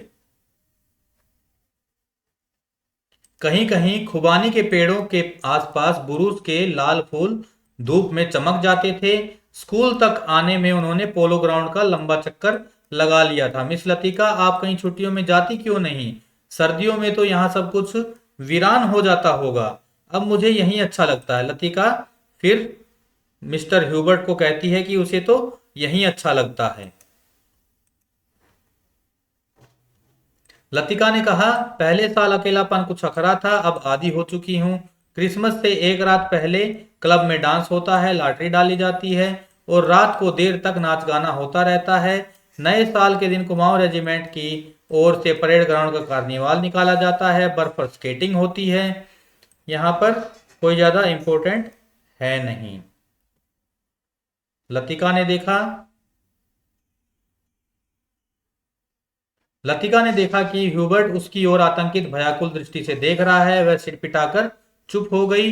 उसे लगा मानो वह इतनी देर से पागल सी अनर्गल प्रलाप कर रही हो। मुझे माफ करना मिस्टर ह्यूबर्ट, कभी कभी मैं बच्चों की तरह बातों में बहक जाती हूँ। मिस लतिका, ह्यूबर्ट ने धीरे से कहा।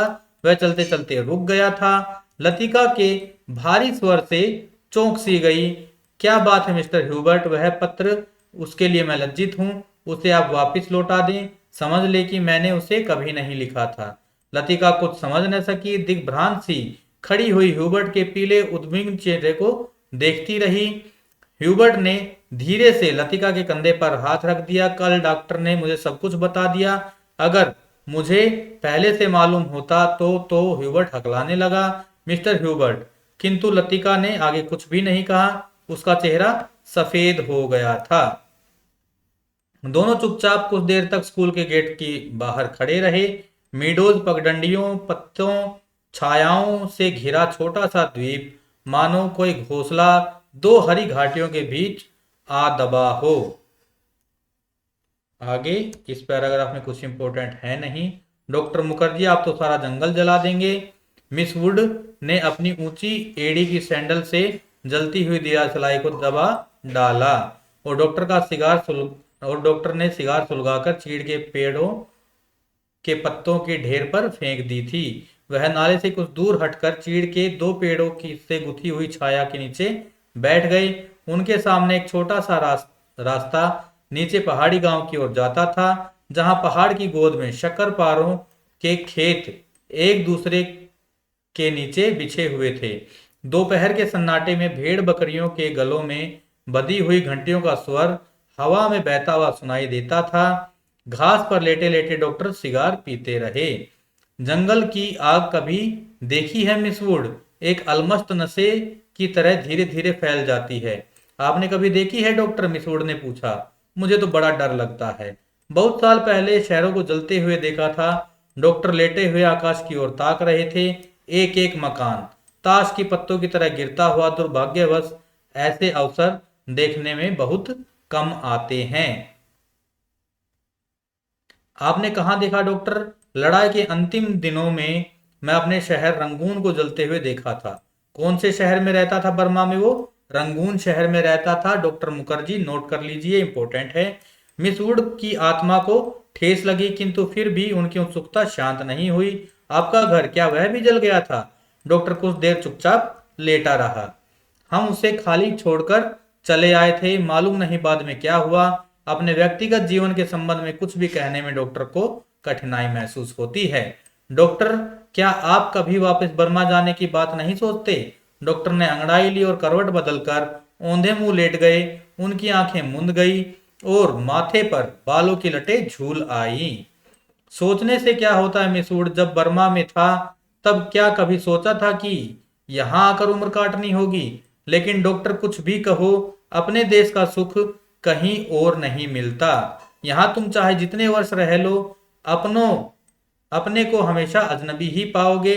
डॉक्टर ने सिगार के धुएं को धीरे धीरे हवा में छोड़ दिया। दरअसल अजनबी तो मैं वहां भी समझा जाऊंगा मिस वुड। इतने वर्षों बाद मुझे कौन पहचानेगा?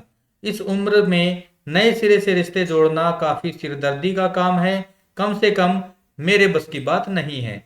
लेकिन डॉक्टर, आप कब तक इस पहाड़ी के कस्बे में पड़े रहेंगे? इसी देश में रहना है तो किसी बड़े शहर में प्रैक्टिस शुरू कीजिए। ये इंपॉर्टेंट है कि ये किस कहानी का कथन है और किसका कथन है, दोनों पूछा जा सकता है। ये मोस्ट इंपॉर्टेंट है। ये प्रैक्टिस बढ़ाने के लिए कहां कहां भटकता फिरूंगा मिस वुड, जहां रहो वहीं मरीज मिल जाते हैं। यहां आया था कुछ दिनों के लिए, फिर मुद्दत हो गई और टिका रहा। अब कभी जी उबेगा कहीं चला जाऊंगा। जड़ें कहीं नहीं जमती तो पीछे भी कुछ नहीं छूट जाता। मुझे अपने बारे में कोई गलतफहमी नहीं मिस वुड, मैं सुखी हूं। मिस वुड ने डॉक्टर की बात पर विशेष ध्यान नहीं दिया। दिल में वह हमेशा डॉक्टर को उच्छृंखल, लापरवाह और सनकी समझती रही, किंतु डॉक्टर के चरित्र में उनका विश्वास है। न जाने क्यों, क्योंकि डॉक्टर ने जाने अनजाने में उसका कोई प्रमाण दिया हो, यह उन्हें याद नहीं पड़ता। मिस वुड ने एक ठंडी सांस भरी। वह हमेशा यह सोचती थी कि डॉक्टर इतना आलसी और लापरवाह नहीं होता तो अपनी योग्यता के बल पर काफी चमक सकता था। इसलिए उन्हें डॉक्टर पर क्रोध भी आता है और दुख भी होता है।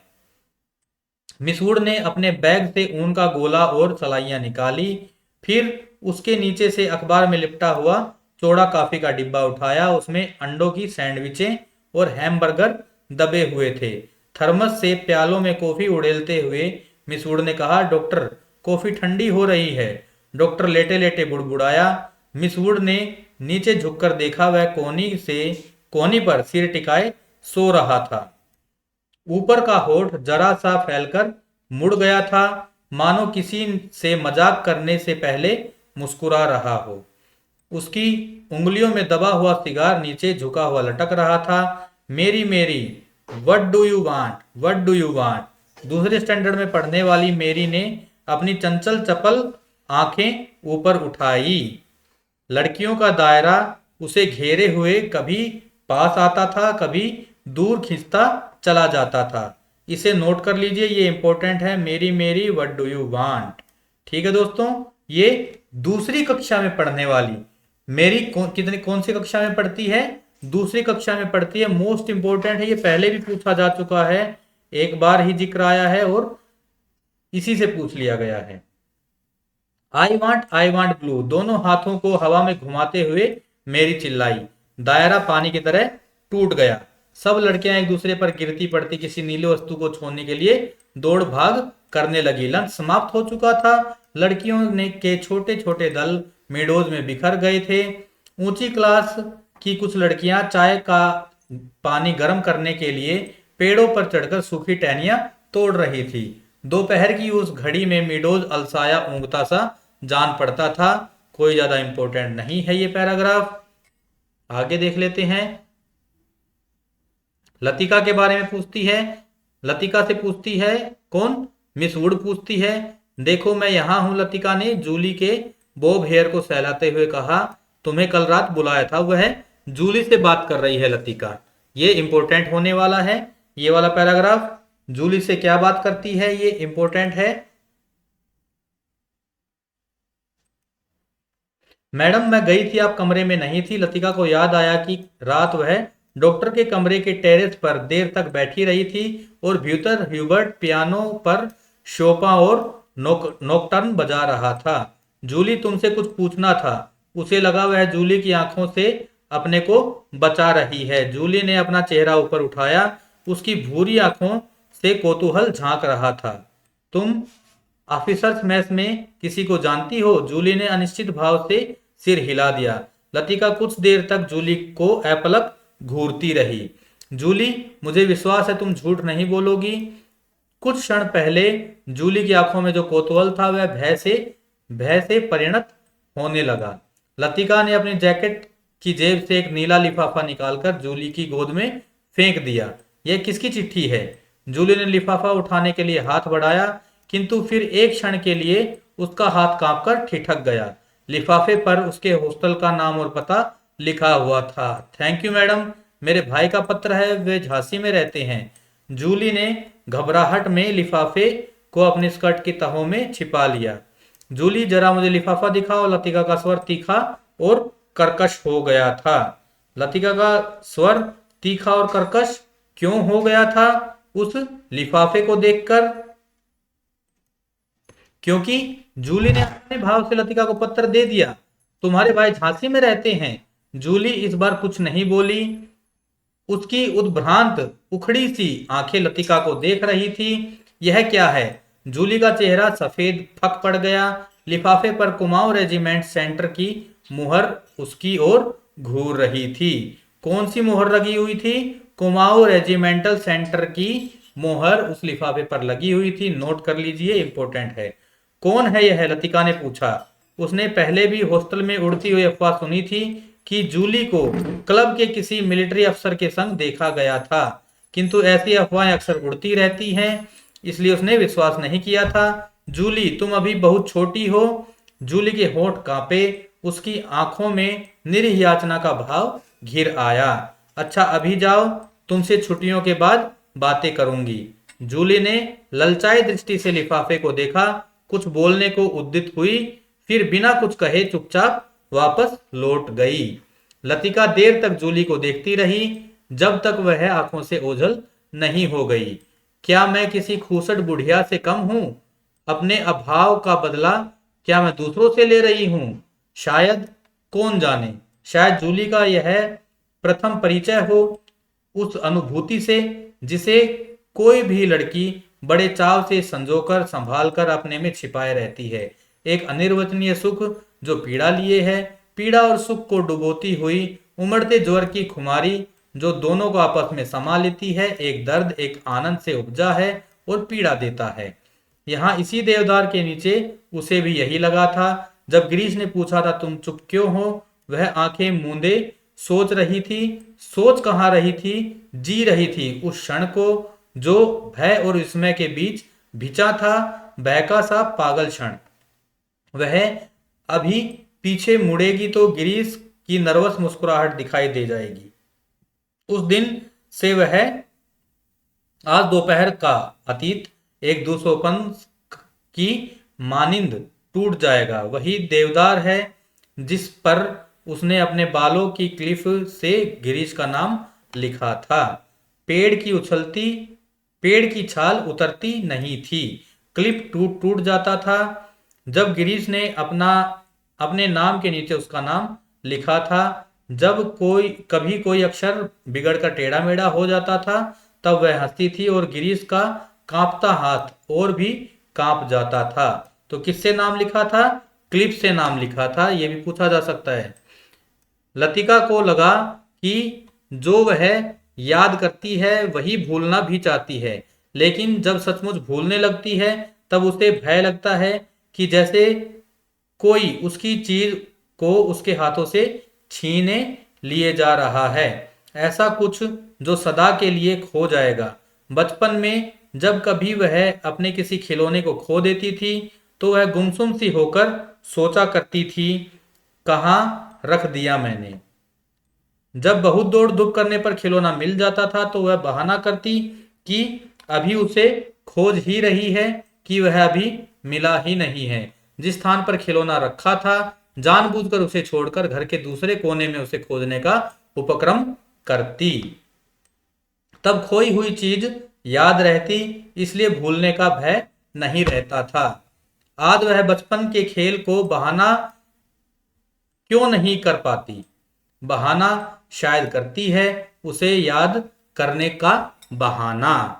जो भूलता जाता है दिन महीने बीत जाते हैं और वह उलझी रहती है। अनजाने में गिरीश का चेहरा धुंधला पड़ता है। वह याद करती है, किंतु जैसे किसी पुरानी तस्वीर की धूल भरे शीशे को साफ कर रही हो। यहां पर कोई ज्यादा इंपॉर्टेंट इसमें है नहीं। आगे देखते हैं। पिकनिक यहां पर खत्म हो गया है। मिस वुड लड़कियों की टोली के संग आगे निकल गई। मीडोज की से पक्की सड़क की 3-4 फरलांग की चढ़ाई थी। लतिका हांफने लगी। डॉक्टर मुखर्जी सबसे पीछे आ रहे थे। लतिका के पास पहुंचकर वे ठिठक गए। डॉक्टर ने दोनों घुटनों को जमीन पर टेकते हुए सिर झुकाकर एलिजाबेथ ह्यूगिन अंग्रेजी में कहा, मैडम आप इतनी परेशान क्यों नजर आ रही हैं?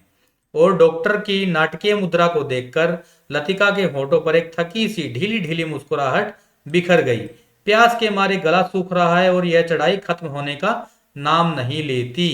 ये किसका कथन है? ये लतिका का कथन है। डॉक्टर मुखर्जी को उसने कहा है। इंपॉर्टेंट है ये। डॉक्टर ने अपने कंधे पर लटकते हुए थर्मस को उतारकर लतिका के हाथों में देते हुए कहा, थोड़ी सी कॉफी बची है, शायद कुछ मदद कर सके। पिकनिक में तुम कहाँ रह गए डॉक्टर? कहीं दिखाई नहीं दिए। दोपहर भर सोता रहा मिस वुड के संग। मेरा मतलब है मिस वुड पास में बैठी थी। मुझे लगता है मिस वुड मुझसे मोहब्बत करती है। कोई भी मजाक करते समय डॉक्टर अपनी मूछों को कोनों से चबाने लगता है। क्या कहती थी?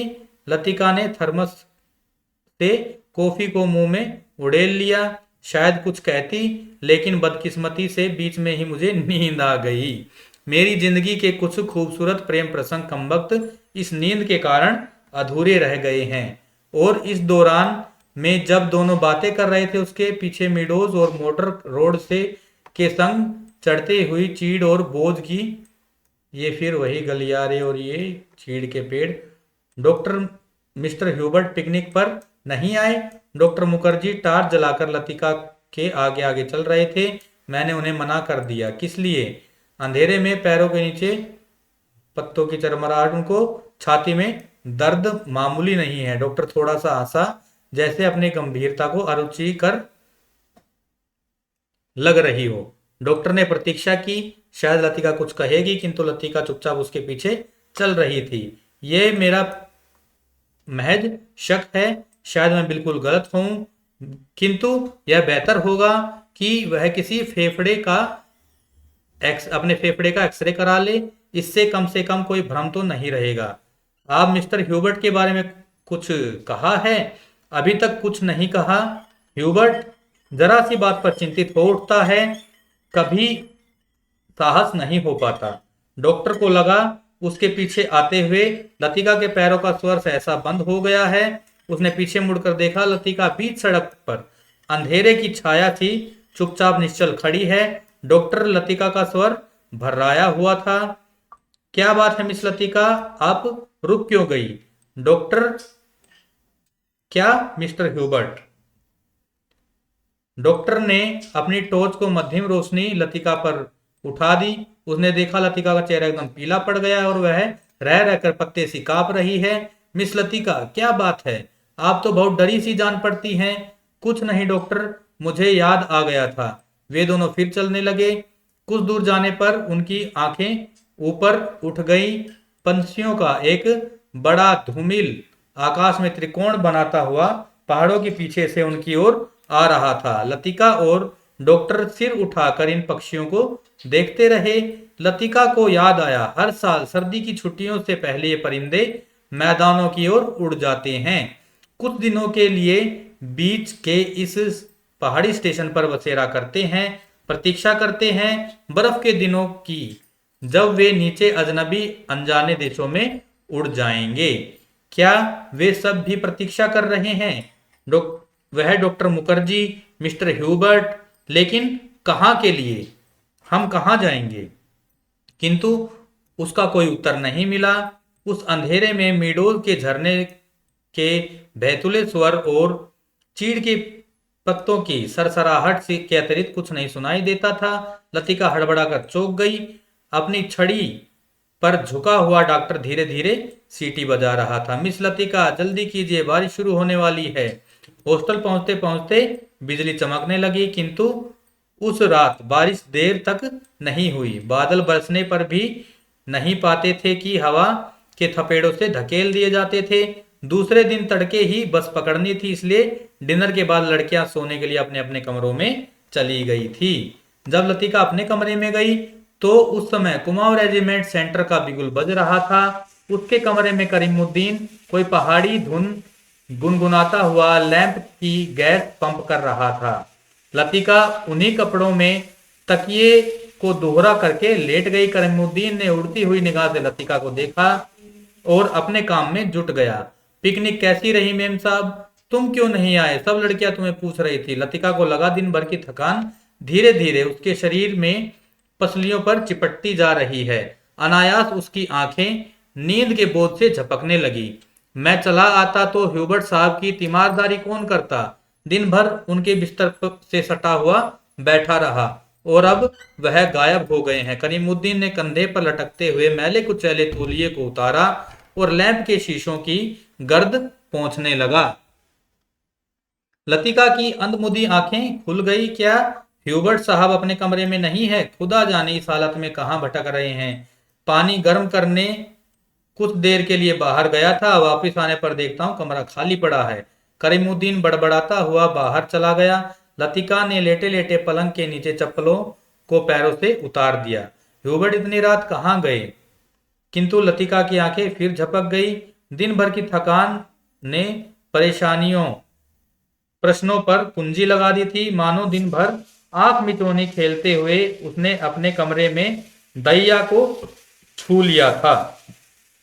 अब वह सुरक्षित थी। कमरे की चार दीवारी के भीतर उसे कोई नहीं पकड़ सकता। दिन के उजाले में वह गवाह थी, मुजरिम थी। हर चीज का उससे तगाजा था। अब इस अकेलेपन में उसे गिला नहीं, उलाना नहीं, सब खींचतान खत्म हो गई है।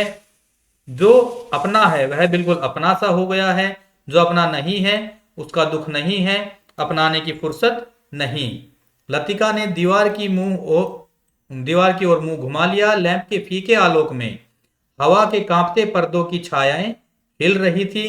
बिजली कड़कने की से खिड़कियों के शीशे चमक चमक जाते थे।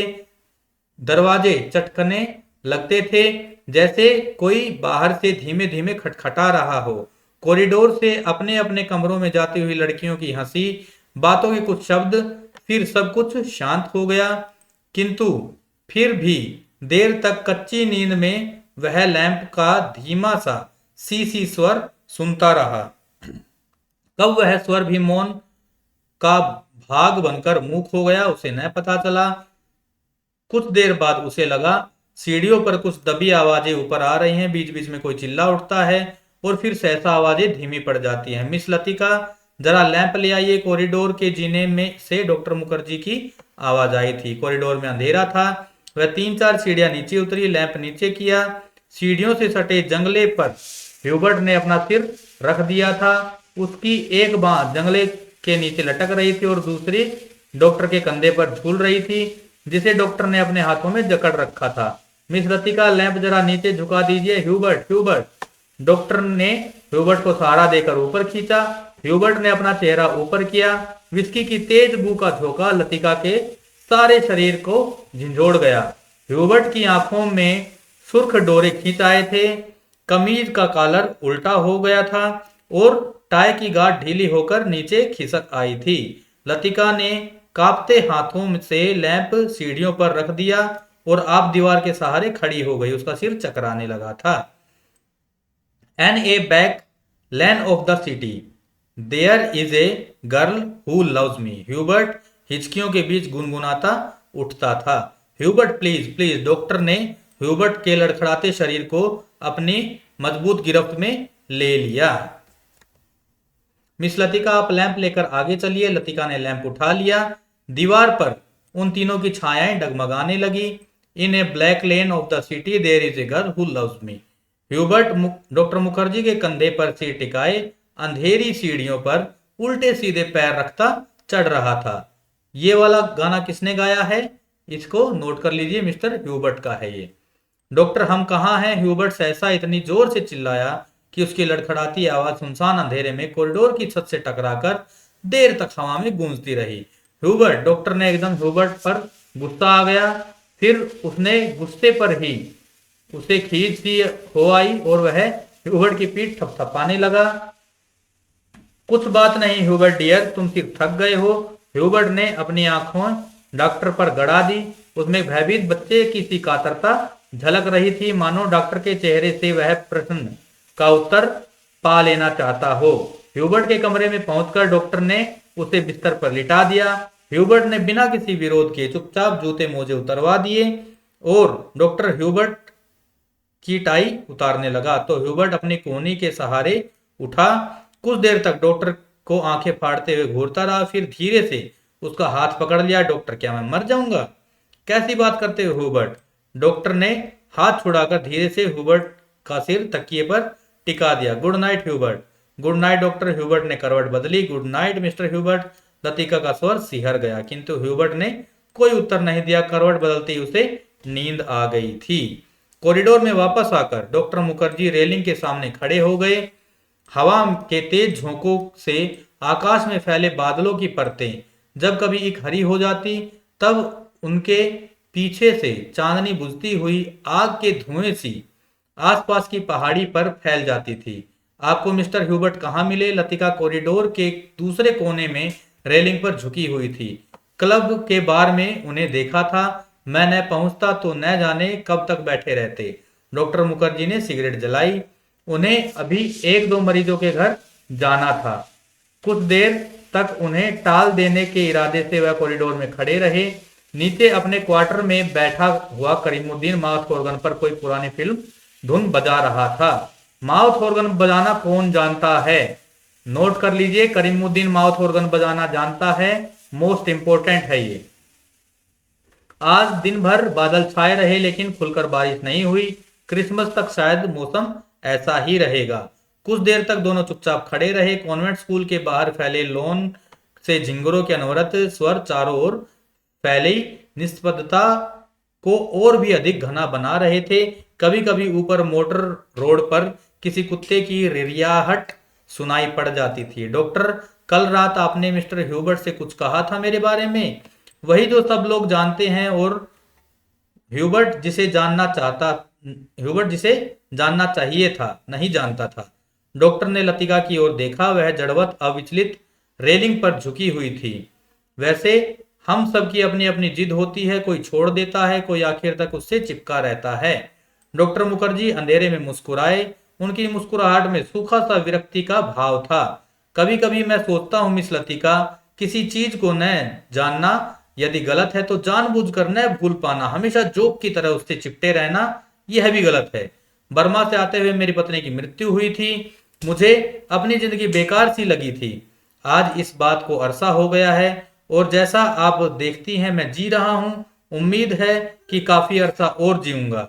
जिंदगी काफी दिलचस्प लगती है और यदि उम्र की मजबूरी न हुई तो शायद मैं दूसरी शादी करने में भी न हिचकिचाता।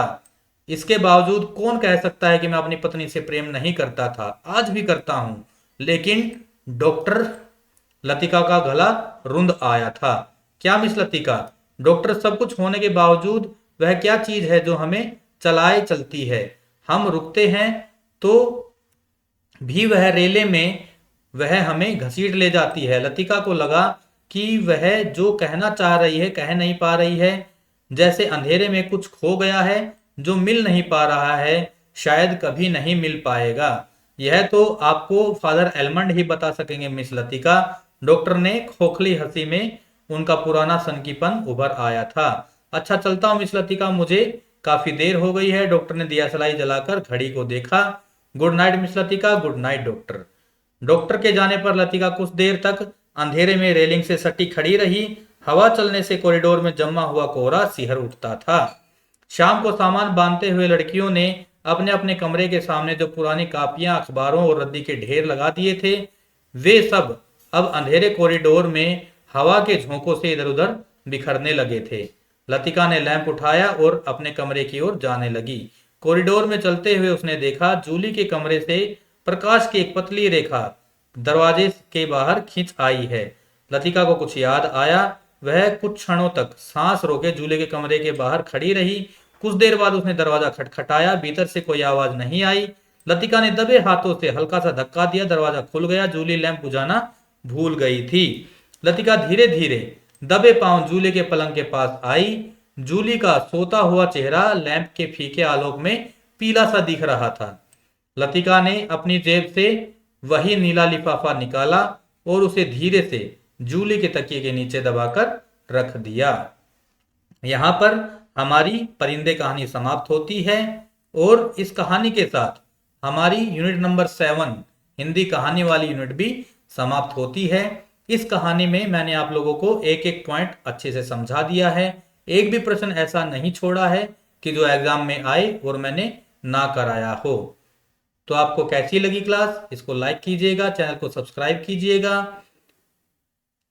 कहानी वाली यूनिट पूरी हो गई है, इसे अच्छे से तैयार कर लीजिए और दिसंबर के लिए एकदम पूरी तरह तनकर तैयार हो जाइए।